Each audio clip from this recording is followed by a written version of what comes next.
Assalamualaikum warahmatullahi wabarakatuh. Kembali lagi di channel Nova Wilianto.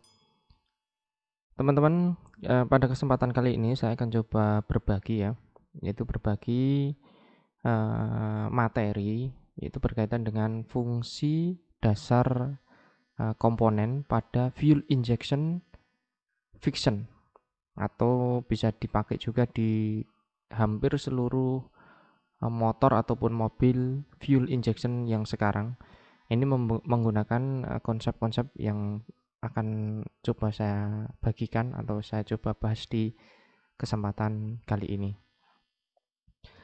Pada unit fiction ya, banyak sekali komponen-komponen yang mendukung sistem atau yang sebagai pendukung sistem fuel injectionnya.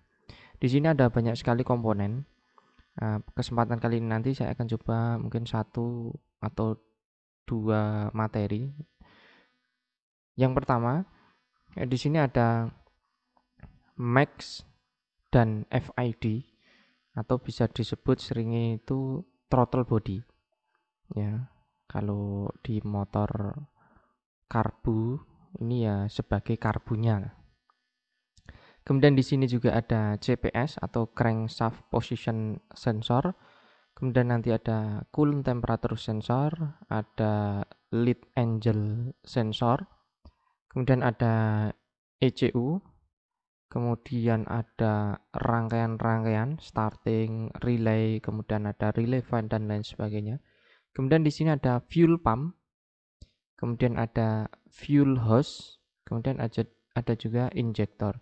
Nah, ini nanti adalah beberapa komponen yang digunakan untuk mendukung sistem atau fuel system pada khususnya di motor fiction.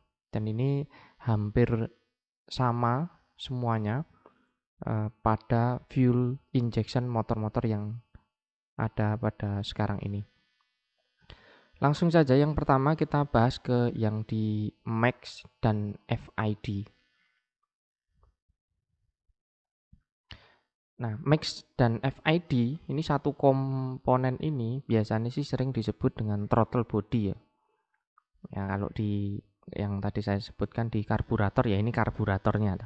Ini letaknya di bawah tangki biasanya. Ya, kalau nggak dirubah, umumnya di situ. Kemudian di throttle body ini, di sini dilengkapi dua komponen pokok, ya, yaitu FID system, ya, yang di sini nempel di sini, atau fast idle solenoid. Kemudian yang kedua adalah max modulized air quantity sensor. Ya, jadi ada dua nih komponen yang nempel di throttle body.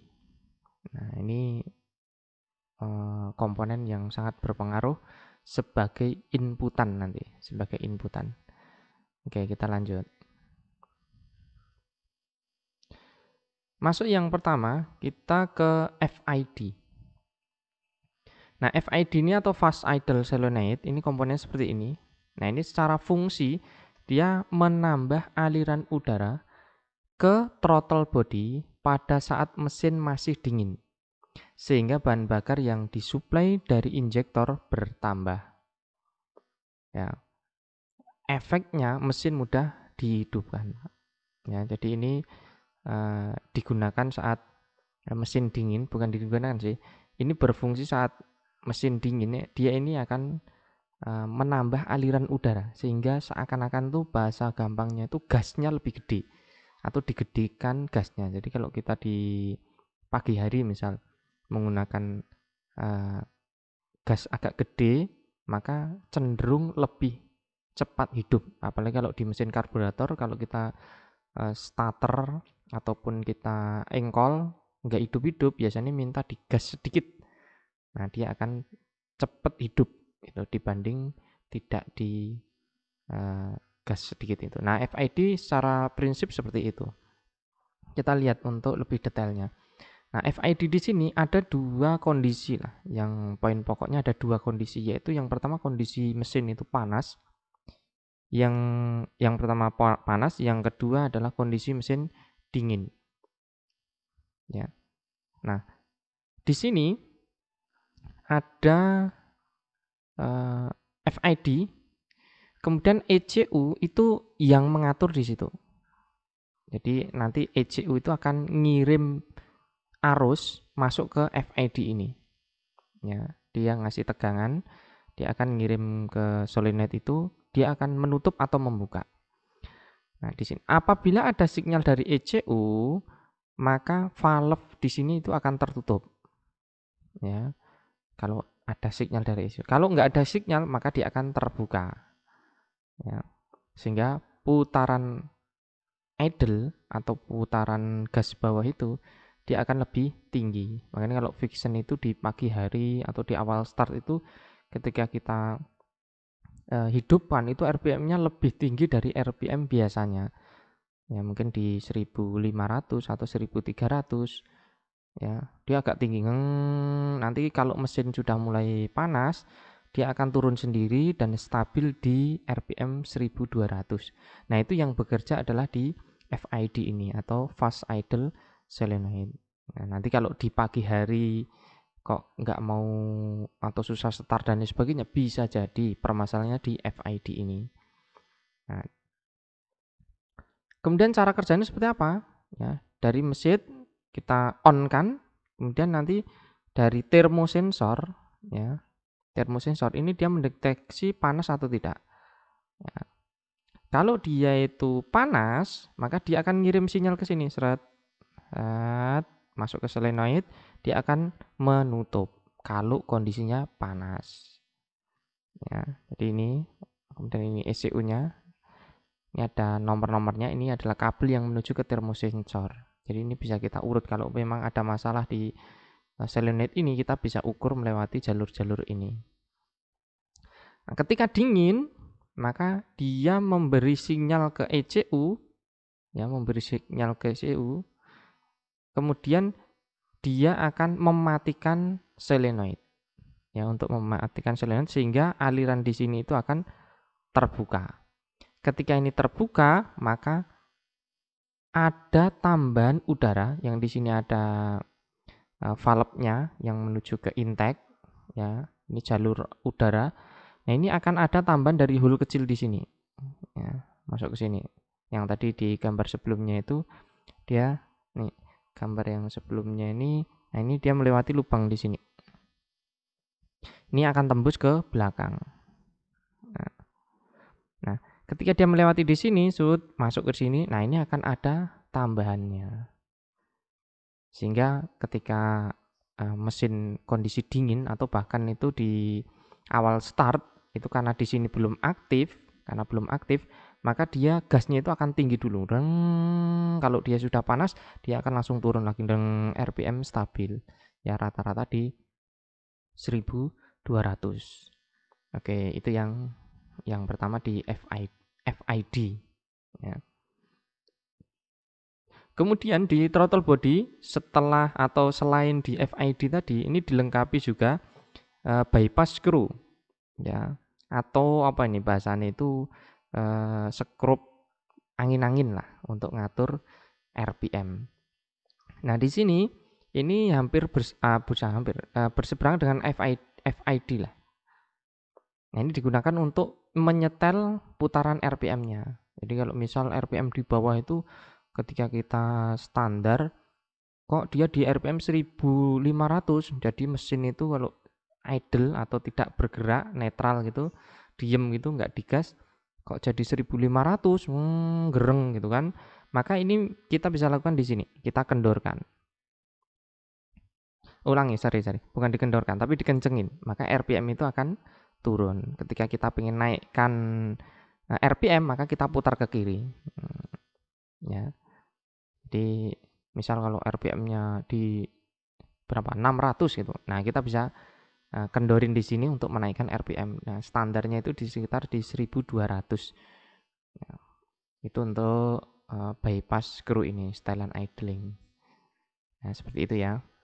Kemudian yang selanjutnya setelah FID yang di sini ini ada MAX ya atau Modulized Air Quantity Sensor. Kalau dari artinya Nah, dari artinya itu memodul, mengatur ya jumlah udara, ya mengatur jumlah udara, bukan mengatur jumlah udara, menginformasi lah.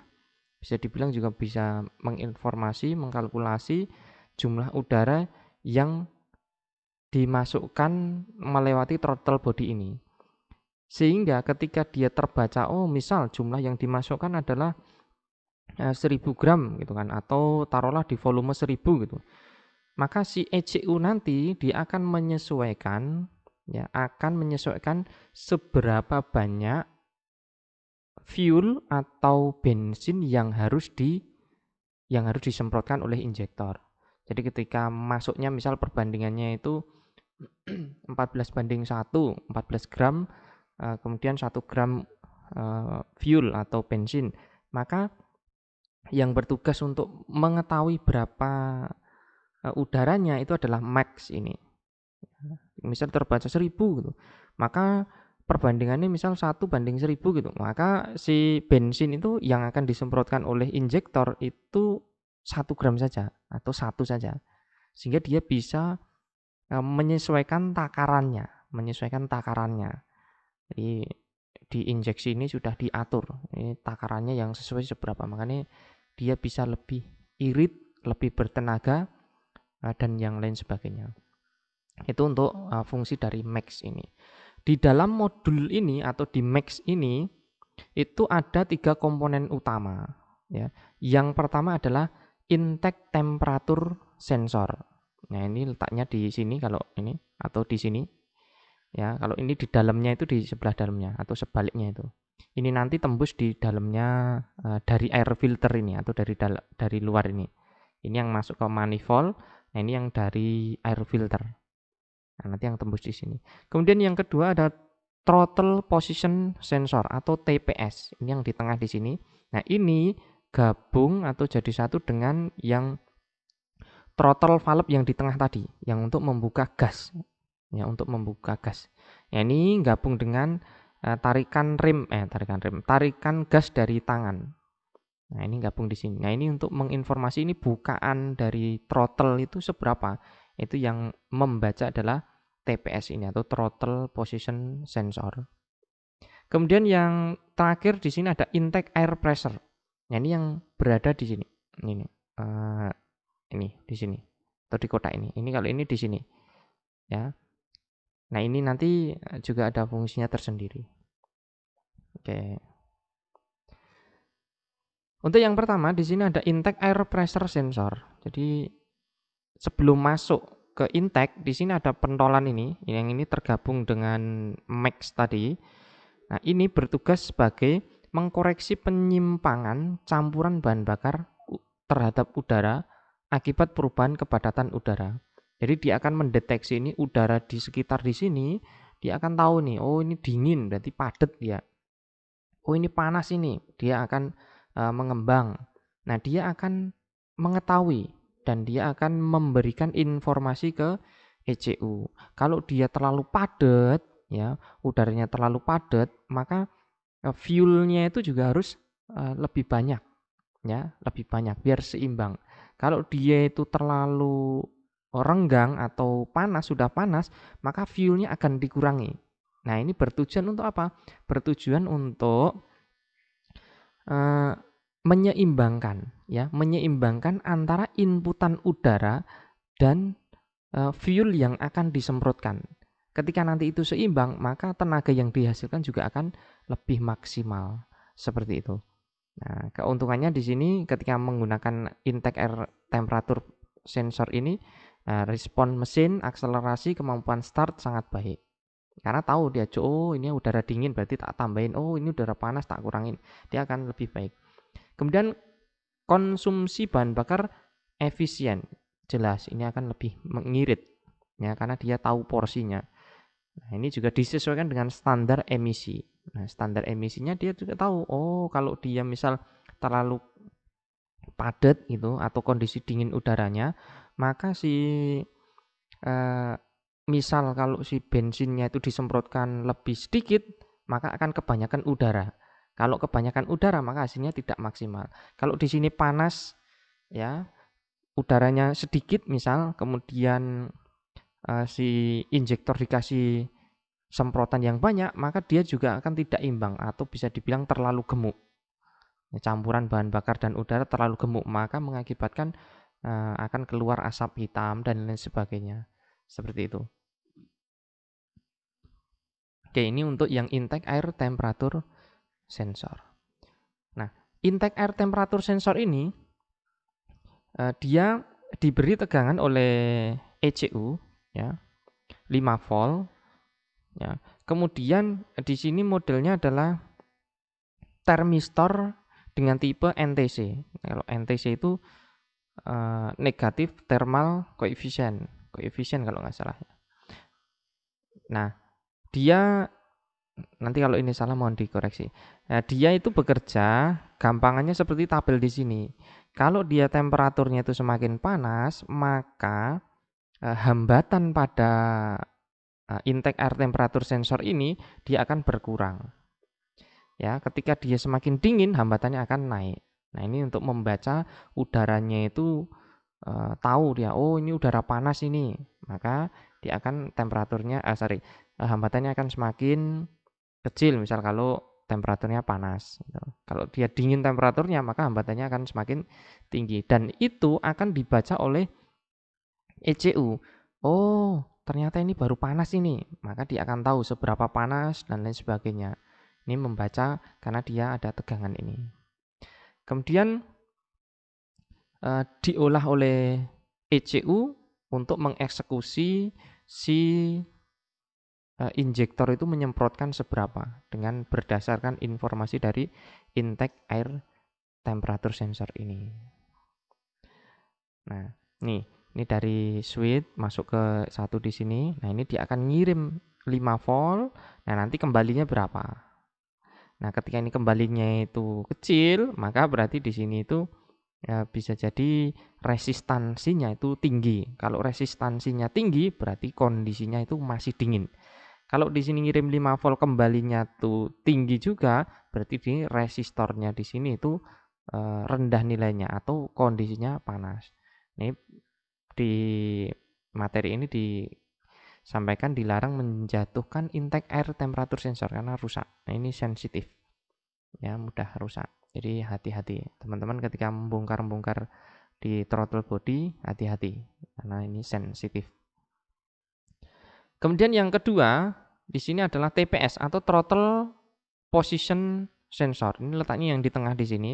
Ini nanti gabung dengan throttle-nya. Nah, throttle-nya itu gabung dengan gas tangan itu yang olor naik ke tangan itu tadi. Ini berfungsi untuk memberikan sinyal pada ECU. Selanjutnya ECU mengatur jumlah bensin yang akan disuplai melalui injektor. Ini tadi yang saya coba singgung sedikit di awal, bahwasanya dia akan membaca bukaan gas tangan kita.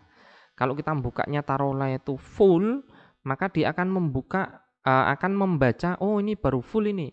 Ketika full, si TPS ini ya, dia akan memberikan sinyal ke ECU, sehingga dia akan membaca, oh ini gas full ini. Ketika gas full, berarti logikanya adalah udara yang masuk banyak. Ketika udara masuk yang banyak, berarti membutuhkan fuel yang banyak juga, sehingga injektor akan disemprotkan banyak, ya, menyesuaikan dari bukaan TPS ini, seperti itu. Nah, ini bisa kita ketahui, atau kalau lebih detailnya, si TPS ini wujudnya sebenarnya tegangan ya. Jadi ada input 5 volt, kemudian ada outputnya berapa volt nanti. Nah, ini standarnya. Itu kalau throttle tertutup itu di 0,68 volt, ya, perkiraan segini. Kalau terbuka, ya, gas full itu di 4,5 volt. Teman-teman kalau ada masalah berbed dan lain sebagainya, ini bisa dicek ya melalui kabelnya. Nah, ketika dia tidak ditemukan voltase yang standar seperti di sini, berarti bisa dipastikan throttle position sensornya satu rusak, yang kedua geser ataupun sudah mengalami kerusakan. Karena di sini ada resistor. Beberapa tutorial itu dia ada yang diganjel, ada yang di ini itu dan lain sebagainya. Ya silakan dipraktikkan, tapi jangan lupa ini diukur di sini. Ya, ngukurnya yang mana? Ya, nah ngukurnya yang mana di sini ada ya kabelnya nanti. Ya nomor 9 dan nomor berapa ini? 5. Ini bisa kita ukur nanti. Aduh, mohon maaf. Nanti bisa diukur dia dapat T berapa. Ya. Nih 0,6 sampai 4,5 ini dengan groundnya. Kalau dia tidak rank di sini, berarti memang ada masalah. Nah, ketika dia dibukaan full 4,5 volt ngirim ke ECU di sini 4,5 volt, maka ECU karena ini full berarti yang nomor 14 ini pin 14 yang menuju ke injektor dia pasti akan besar, semprotannya juga akan lebih besar. Nah, karena untuk penyeimbang tadi yang di awal tadi. Penyeimbang dia itu udaranya banyak sama fuelnya banyak. Karena kalau udaranya ini digas full kemudian di sini dikasih sedikit, pasti akan berbet. Nah, bahasanya itu berbet ya, atau tidak bertenaga, nah, dan lain sebagainya seperti itu. Nah ini berkolaborasi ini yang TPS tadi ada yang intake air pressure tadi, kemudian temperatur, kemudian yang di vakum tadi. Ya. Oke ini untuk yang TPS. Seperti itu. Kemudian yang ketiga, di sini ada intake air pressure sensor. Nah, ini yang di sini. Ini yang menuju ke intake, ya, yang menuju ke intake. Di sini berfungsi untuk mengatur supaya tekanan injeksi bahan bakar lebih optimal lagi.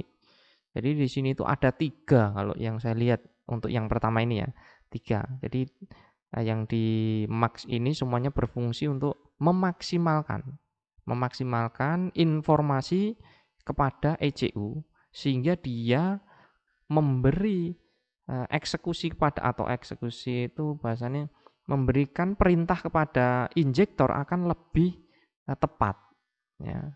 Butuhnya seberapa sih tepatnya gitu. Kalau informasinya banyak dia akan lebih presisi lagi ya. Oh udaranya sekian, oh berarti aku tak tambah sekian, oh gasnya sekian, berarti sekian. Nah, dia akan ditentukan seperti itu. Nah, ini untuk mengetahui. Ini untuk memastikan kalau bukaan gas segitu ya, misal bukaan gas full, maka isepan di sini ya karena di sini itu intake air pressure sensor, ada sensor di sini pressure dia akan meningkat. Oh, berarti ini butuhnya banyak beneran ini. Seperti itu. Ya.